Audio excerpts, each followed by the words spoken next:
Curd making business. प्राचीन काल से ही दूध दही हमारे आहार का एक अहम हिस्सा रहा है और इसका व्यापार भी बहुत पुराना है। दही का प्रयोग हर घर में होता है। दही में कैल्शियम, प्रोटीन, विटामिन पाए जाते हैं। दूध के मुकाबले दही सेहत के लिए ज्यादा फायदा करता है। दही में दूध की अपेक्षा ज्यादा मात्रा में कैल्शियम होता है। इसके अलावा दही में प्रोटीन, लैक्टोज, आयरन, फास्फोरस पाया जाता है। दही हमारे खाने का स्वाद तो बढ़ाता ही है, साथ ही दही से कई तरह के डिश भी बनाए जा सकते हैं, इसलिए इसकी डिमांड हमेशा मार्केट में बनी रहती है। इससे जुड़े व्यापार भी बहुत लाभदायक हो सकते हैं। चलिए अब जान लेते हैं इस व्यवसाय में इस्तेमाल होने वाले रॉ मटेरियल के बारे में। इस बिजनेस में रॉ मटेरियल के तौर पर मिल्क और कर्ड बैक्टीरियल कल्चर का इस्तेमाल होता है और पैकेजिंग में आप दही को पैक करने के लिए पॉली पाउचेस का इस्तेमाल कर सकते हैं और इसके साथ ही ज़्यादा सेल और ज़्यादा मार्केट कवर करने के लिए दही को कप में पैक करके सप्लाई कर सकते हैं। प्रोसेस,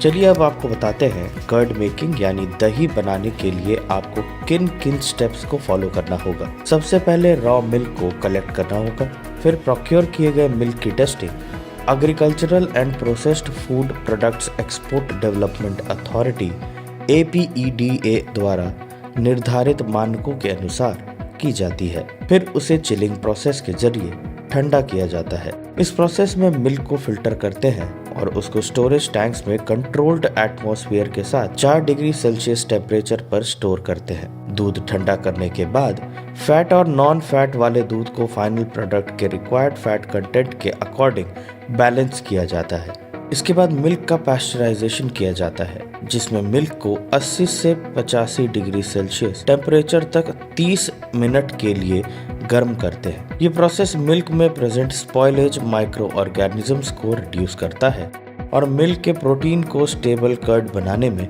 हेल्प करता है। इसके बाद मिल्क को 42 डिग्री सेल्सियस टेम्परेचर तक ठंडा किया जाता है, जो कल्चर द्वारा कर्ड फॉर्मेशन के लिए एक आइडियल टेम्परेचर होता है। अब आप मिल्क में कल्चर ऐड कर सकते हैं, जो दूध को दही बनाने में सहायक होता है। कल्चर ऐड करने के लिए मिल्क को सेपरेट टैंक में ट्रांसफर करते हैं और रिक्वायर्ड क्वांटिटी में कल्चर ऐड करते हैं। अब मिल्क को अच्छे से स्टर किया जाता है ताकि कल्चर यूनिफॉर्मली मिक्स हो जाए।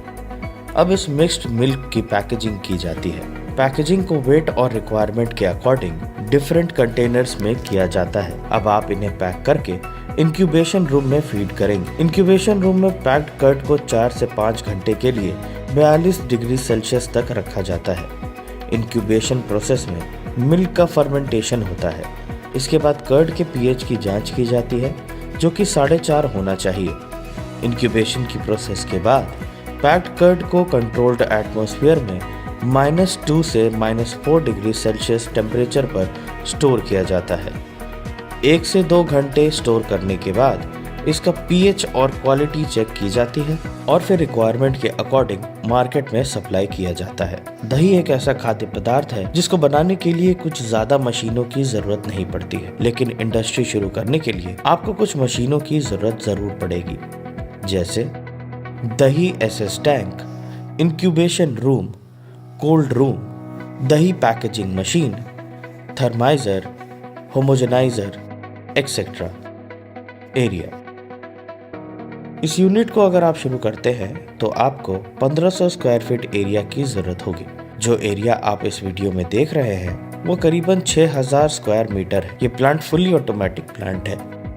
पावर रिक्वायरमेंट, अब बात करते हैं इलेक्ट्रिसिटी की। इस व्यवसाय के फुली ऑटोमेटिक प्लांट के लिए 300 से 350 kVA की बिजली के कनेक्शन की जरूरत पड़ेगी। स्मॉल स्केल के लिए आपको लगभग 10 किलोवाट इलेक्ट्रिसिटी कनेक्शन की रिक्वायरमेंट होगी।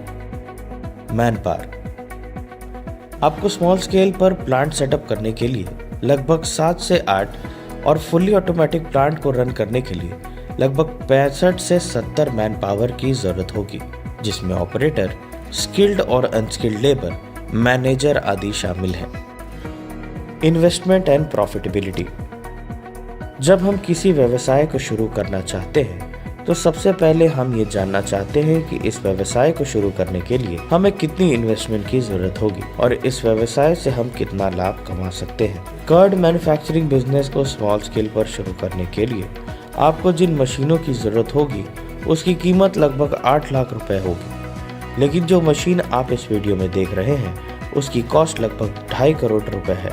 ये लागत आपके प्रोजेक्ट के साइज और प्रकार जैसे कि फुल्ली ऑटोमेटिक या सेमी ऑटोमेटिक प्लांट पर भी डिपेंड करती है। यदि आप दिन भर में 100% कैपेसिटी पर स्मॉल स्केल पर 800 केजी प्रोडक्ट का उत्पादन करते हैं और अगर आपके प्रोडक्ट का मार्केट रेट लगभग 60 से 65 रुपए केजी है तो आपके उत्पादन की लागत लगभग 50,000 होती है। इससे कच्चे माल और अन्य लागत निकालने के बाद आप लगभग 5,000 से 6,000 रुपए आसानी से बचा सकते हैं। मतलब कि आप इस क्षमता पर महीने में 1,20,000 आसानी से कमा सकते हैं। लाइसेंसेस। इस बिजनेस में आपको कुछ लाइसेंसेस की जरूरत होगी, जैसे कि FSSAI, GST, उद्यम, ट्रेडमार्क। राष्ट्रीय खाद्य प्रौद्योगिकी उद्यमशीलता एवं प्रबंधन संस्थान, खाद्य प्रसंस्करण एवं उद्योग मंत्रालय भारत सरकार के अधीन खाद्य प्रसंस्करण एवं प्रबंधन के क्षेत्र में कार्यरत अनुसंधान एवं शिक्षा का केंद्र है। शिक्षण एवं शोध के अतिरिक्त संस्थान छोटे एवं मझौले उद्योगों की मदद के लिए भी कार्यरत है। भारत सरकार के खाद्य प्रसंस्करण उद्योग मंत्रालय द्वारा हाल ही में प्रधानमंत्री सूक्ष्म खाद्य उद्यम उन्नति योजना प्रारंभ की गई है। खाद्य प्रसंस्करण उद्योग मंत्रालय का ये प्रयास रहता है कि वह उद्यमियों के लिए इस क्षेत्र में सहायता प्रदान करने हेतु विभिन्न योजनाओं से उद्यमियों को अवगत कराए। PMFME योजना के तहत अपने उद्यमों को बढ़ावा देने के लिए योजना बना रही माइक्रो खाद्य प्रसंस्करण उद्यम परियोजना लागत के 35% पर क्रेडिट लिंक्ड कैपिटल सब्सिडी का लाभ उठा सकते हैं। प्रति उद्यम अधिकतम सब्सिडी 10 लाख रुपए तक हो सकती है। लाभार्थी का योगदान न्यूनतम 10% होना चाहिए और शेष राशि बैंक से ऋण होनी चाहिए।